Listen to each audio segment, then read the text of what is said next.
Vamos lá então. Na aula de hoje, vou corrigir a atividade da aula de ontem referente a troncos de pirâmides. A primeira questão da Universidade Mackenzie de São Paulo: qual é o volume de um tronco de pirâmide regular quadrangular, sabendo que os lados das bases medem 10 centímetros e 4 centímetros e a altura é de 4 centímetros também. Bem, primeiro eu tenho que fazer as áreas das bases, né? A área da base maior é a aresta maior ao quadrado, que vai ficar então 10 ao quadrado, que é 100. Por outro lado, a área da base menor é a aresta menor ao quadrado, então é 4 ao quadrado, que é 16. Feitas as áreas das bases, vamos então para o volume do tronco de pirâmide, que é a altura sobre 3, que multiplica entre parênteses a área da base menor mais a raiz quadrada da área da base menor vezes a área da base maior mais a área da base maior. Bem, isso vai ficar então a altura, que é 4 sobre 3, que multiplica entre parênteses 16 mais a raiz quadrada de 16 vezes 10 mais 16 vezes 100, mais o 100. Bem, então vai ficar 4 sobre 3, esse 16 mais o 100 dá 116, a raiz do 16 é 4, a raiz do 100 é 10. E agora eu vou fazer 4 vezes 10, que é 40. Esse 40 somado com o 116 dá 156. Com isso, então, o volume ficou 4 terços, que multiplica 156. Se eu pegar 4 vezes 156, dá 624, dividido para 3, dá 208. Então, nós temos um tronco de pirâmide cujo volume é 208 centímetros cúbicos, de maneira que a resposta correta é a letra B. A segunda questão da Universidade Estadual de Minas Gerais: se as bases de um tronco de pirâmide são quadrados, de lados 3 e 4 centímetros, e se a altura do tronco é 5 centímetros, então o seu volume é quanto? Vamos lá então. Começando pelas áreas das bases, como as bases são quadradas, a área da base maior é a aresta maior ao quadrado, isso vai me dar 4 ao quadrado, que é 16. A área da base menor, ela vai ser a aresta menor ao quadrado, isso é 3 ao quadrado, que é 9. Temos as áreas das bases. Vamos agora para o volume, aquela fórmula que nós já conhecemos. Eu vou pegar então e fazer as substituições. O volume vai ficar a altura, que é 5 sobre 3, que multiplica a área da base menor, que é 9, mais a raiz quadrada da área da base menor, que é 9, vezes a área da base maior, que é 16, mais a área da base maior, que é 16. Então o volume vai ficar, eu somei o 9 com o 16, dá 25, a raiz de 9 vezes 16 dá 3 vezes 4. Bem, 3 vezes 4 dá 12, esse 12 somado com o 25 entre parênteses dá 37, então vai ficar um volume de 5 sobre 3, que multiplica 37. Resolvendo então, 5 vezes 37 dá 185 sobre 3 centímetros cúbicos. De maneira então que a resposta correta é a letra E. A terceira questão da PUC de São Paulo: um tronco de pirâmide de bases quadradas, ele tem 2.814 centímetros cúbicos de volume, então já me foi dado o volume. A altura do tronco é de 18 centímetros e o lado do quadrado da base maior é de 20 centímetros. Então, o lado do quadrado da base menor mede quanto? Vamos lá então começar do que nós temos. Nós temos da questão que a área da base maior é a aresta maior ao quadrado. Como na questão a aresta maior é 20, então vai ficar 20 ao quadrado, que é 400. Lembrando que a fórmula é essa porque é um tronco de pirâmide de base quadrada. Se fosse um tronco de pirâmide com uma base não quadrada, eu deveria utilizar a fórmula de acordo com o polígono da base. Bem, como a altura é 18 centímetros e a questão me deu o volume, que é 2.814 centímetros cúbicos, e como nós queremos saber a aresta da base menor, eu vou então utilizar que a área da base menor é a aresta menor ao quadrado.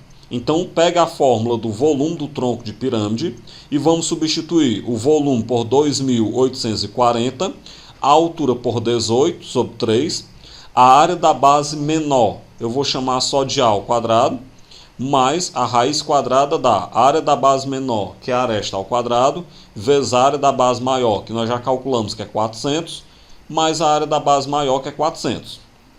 Bem, eu vou repetir o 2.814, 18 dividido para 3 dá 6, entre parênteses a ao quadrado, a raiz quadrada de a ao quadrado é a raiz quadrada de 400 é 20, mais o 400 que eu só repeti. Bem, para que eu possa isolar quem está entre parênteses, que é a ao quadrado, a vezes 20 dá 20a, mais 400, é só eu pegar o 6 que está multiplicando e passar dividindo. Então vai ficar 2.814 dividido para 6, que é 469. Então a gente obtém uma equação do segundo grau. Para poder resolver essa equação do segundo grau, jogo o 469 para o primeiro membro com sinal trocado. Então a ao quadrado vai ficar, a equação no caso vai ficar a ao quadrado mais 20a mais 400 menos 469 igual a zero. 400 menos 469 dá menos 69, igual a zero. Está aí então a nossa equação do segundo grau. Resolva utilizando o delta e Bhaskara, por exemplo. Quando vocês resolverem essa equação do segundo grau, vocês vão obter como soluções a igual a 3 ou a igual a menos 23. Agora se lembrem, o A ele é a aresta da base menor do nosso tronco de pirâmide. E a aresta de base não pode ser negativa. Desse modo, a única solução que convém, a única resposta que nós temos é A igual a 3, a aresta da base menor igual a 3. De forma, então, que a resposta correta é a letra C. A quarta questão.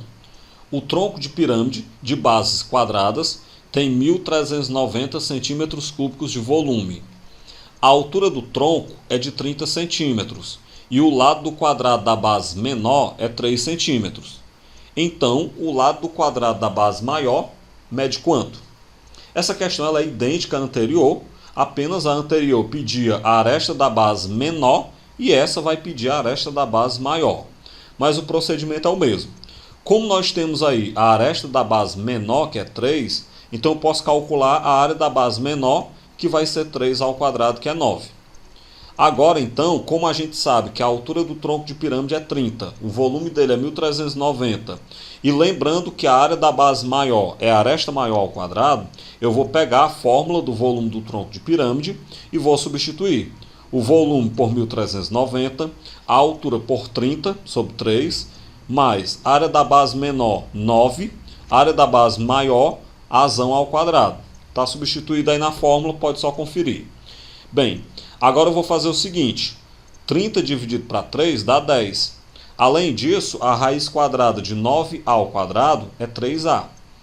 Agora eu vou fazer da seguinte maneira, para poder isolar quem está entre parênteses nós temos a ao quadrado mais 3a mais 9, olhando aí na ordem que a gente é acostumado a trabalhar. Então, para você poder isolar quem está entre parênteses, o 10 passa dividindo. Então, fica a ao quadrado mais 3a mais 9 igual a 1.390 dividido para 10, que vai dar 139. Passa esse 139 para o primeiro membro com o sinal trocado. Então, nós temos a equação a ao quadrado mais 3a mais 9 menos 139 igual a zero. Essa equação, quando eu juntar o 9 com o menos 139, dá menos 130. Então, nós chegamos aí na equação do segundo grau. Resolvendo essa equação do segundo grau, por delta e Bhaskara, ou testando, tanto faz, a gente obtém como possíveis valores A igual a 10 ou A igual a menos 13. Mas se lembrem que nós falamos, o A ele é a medida de um lado do quadrado da base maior. Então essa medida de lado ela não pode ser negativa. De maneira então que a única resposta que convém é A igual a 10. E a resposta correta é a letra D. Quinta questão do Enem 2011 da segunda aplicação. Para confeccionar em madeira um cesto de lixo que comporá o ambiente decorativo de uma sala de aula, um marceneiro utilizará para as faces laterais retângulos e trapézios isósceles, e para o fundo um quadrilátero com os lados de mesma medida e ângulos retos. Ou seja, quadriláteros com os lados de mesma medida e ângulos retos tem que ser quadrado no fundo, né? O quadrado é que tem essa característica. Qual das figuras representa o formato de um cesto que possui as características estabelecidas? Qual dessas 5 figuras aí tem essa característica? Avaliando a questão, eu posso perceber que os sólidos formados por retângulos e trapézios nas laterais são apenas os dos itens C e D. Porque você pode perceber, por exemplo, que o sólido do item A ele não tem trapézio na lateral. O sólido do item B ele tem, por exemplo, paralelogramo na lateral, mas ele não tem trapézio. O sólido do item E, esse do item E, por exemplo, ele tem um pentágono na lateral. E não fala na questão em pentágono. Então, quem tem retângulo e trapézio na lateral são apenas os sólidos dos itens C e D. Aí fica a dúvida, qual dos dois é? Bem, só que nós queremos que a base tenha um quadrilátero que tenha lados e ângulos iguais. Então a base ela tem que ter um quadrado na base, né? Ela tem que ser formada por quadrados. E aí você observa que o item D não é quadrado na base, é retângulo, ok? Então se o item D não tem quadrado na base, tem retângulo, o único que tem quadrado na base é na verdade o sólido do item C. Portanto, a resposta correta, letra C. Com isso, então, a gente finaliza a correção de mais uma atividade e agora, então, a gente pode finalizar esse assunto referente a tronco de pirâmide.